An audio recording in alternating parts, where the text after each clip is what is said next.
My wife told me someone else is her soulmate. Emma met her best friend Chuck back in high school, and they quickly became inseparable. Not long after, Chuck came out to her as gay, and she supported him wholeheartedly. A year or so later, he came out to his parents, but they disowned him, throwing him out. Emma's family took him in, and he lived with them for the rest of high school. Emma and I started dating after college. She told me everything about Chuck, how close they were, and how much he meant to her, like the brother she never had. I eventually met Chuck too, and we actually got along really well. We became friends. Chuck's a good guy. Around the same time, Emma and I got engaged. Chuck had moved in with his boyfriend. Emma and I have been married 5 years now. I work as a project manager, and recently I took a year-long assignment in another city. It requires me to leave by 5:30 a.m., and I don't get home until about 6:30 p.m. every evening. Before I accepted the job, Emma and I talked it through. We both agreed it would be a big sacrifice, but the money was more than we'd ever made. It would allow us to finally pay off our student debt and start trying for a baby. It was only 1 year we figured it would be worth it. That year wraps up in late November. Back in March, Chuck found out his boyfriend had been cheating on him. He was crushed. Emma told him he could move in with us immediately. I didn't love that she made that decision without consulting me. But I didn't object. Chuck was clearly in a rough place, and Emma wanted to be there for him. I understood. I did my part too, doing whatever I could to help him feel supported for a while. It was fine. But over time, Emma began pouring more and more of her attention into Chuck. I'd come home from work, and neither of them would be there. I'd find out later they'd gone to dinner or a movie together. I don't think anything romantic or sexual is going on between them, but it still stings to constantly be left out. I became invisible in my own home. In the past few weeks, some moments have really stood out.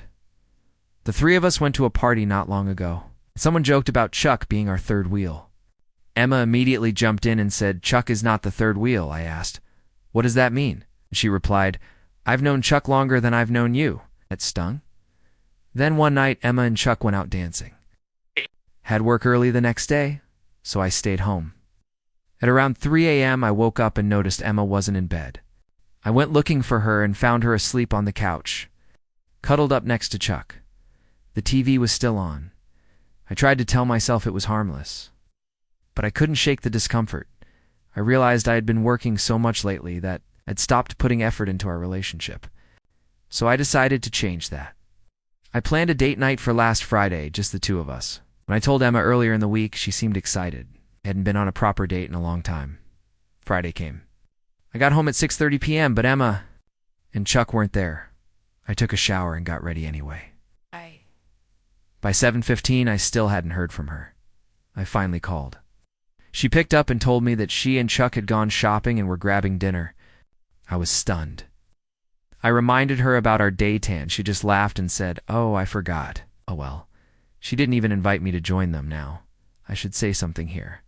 My dad had serious anger issues when I was a kid, controlling, always yelling, throwing things never at us, but still terrifying. I've spent my adult life working not to become like that. I never try to control Emma. I shut down when I'm angry rather than blow up. So when she forgot our date, I didn't say anything right away, but I knew I had to speak up eventually. Later, that night, I told her we needed to talk. I had written out my thoughts so I could stay on track. I began by saying how much I loved Chuck, how he would always be welcome in our home, but that I felt like our marriage was suffering. I told her we needed to prioritize us again. Emma blew up. She accused me of attacking Chuck, even though I didn't intend to.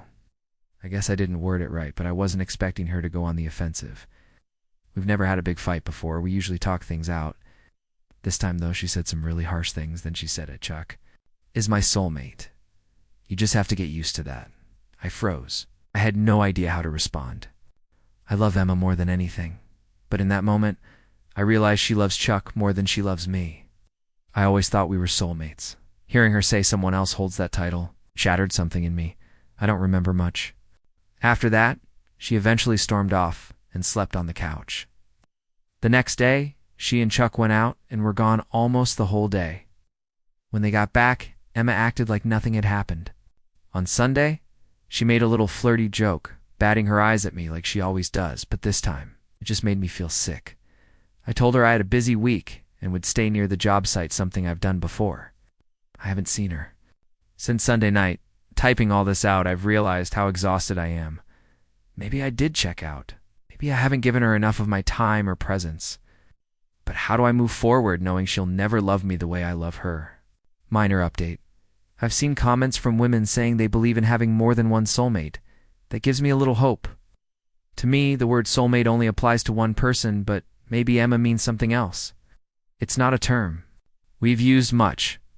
We've been texting a bit this week. Last night she called and said she missed me and couldn't wait for me to come home. I told her we need to talk about what happened last Friday, and she agreed.